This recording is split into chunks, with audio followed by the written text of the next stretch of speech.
शुक्र है अल्लाह ने सुन ली है। मुल्तान 10-15 हज़ार का पानी पानी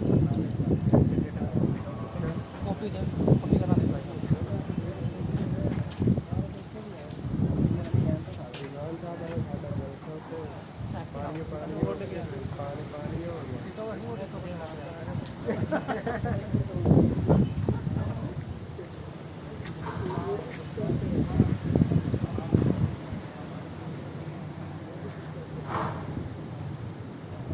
आपने भी तो पानी चार ही